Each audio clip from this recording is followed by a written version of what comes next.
This channel does not promote any violent, harmful, or illegal activities. All content provided by this channel is meant for an educational purpose only. Top quality और consistent performance के लिए सिर्फ silver pump नाम याद रखना।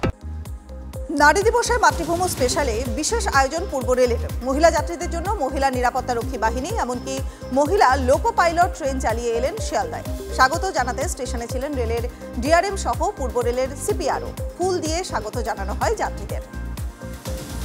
This is for the ladies and by the ladies। आज जो हमारा पूरा स्टाफ इसमें आया है, हमारा मोटिवमैन, हमारा ticket incharge, ticket manager, loco pilot सब महिलाएं हैं, तो ये हमारे बहुत गर्व की बात है। বারুইপুরে ডোবা বুঝিয়ে সরকারি প্রকল্পের উদ্যোগ। তৃণমূল পরিচালিত হরিহরপুর গ্রাম পঞ্চায়েতের বিরুদ্ধে অভিযোগ। সড়ক বিরোধীরা উন্নয়ন দেখতে পাচ্ছে না, তাই মিথ্যা প্রচার করছে। পাল্টা তোপ শাসক দলে। তৃণমূলের আমলে পুকুর ভরাট হচ্ছে, এটা কোনো নতুন ঘটনা নয়। একাধিক জায়গায় জলাশয় ভরাট করে বিভিন্ন প্লট উঠেছে, এমনকি সরকারি কাজও হচ্ছে সেখানে।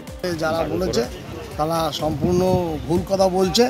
ওটা একটা সরকারিভাবে অলরেডি ওটা স্যাংশন হয়ে গেছে।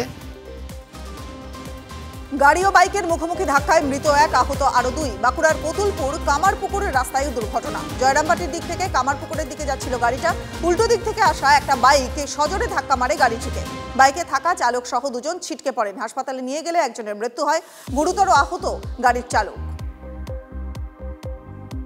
বুতুরে ভোটার খুঁজতে গিয়ে শাসক কোন্দল, বিধায়ক বনাম জেলা পরিষদের পূর্ত কর্মাধ্যক্ষের মধ্যে বচসা। মুর্শিদাবাদের হরিহরপাড়ায় উত্তেজনা। হরিহরপাড়ায় তৃণমূল বিধায়ক নিয়ামত শেখের সঙ্গে কোন্দল চরমে জেলা পরিষদের পূর্ত কর্মাধ্যক্ষ শামসুজ্জাহা বিশ্বাসের। শুধুমাত্র হরিহরপাড়াই নয়, বড়োয়াতেও একই ঘটনা ঘটেছে বলে খবর।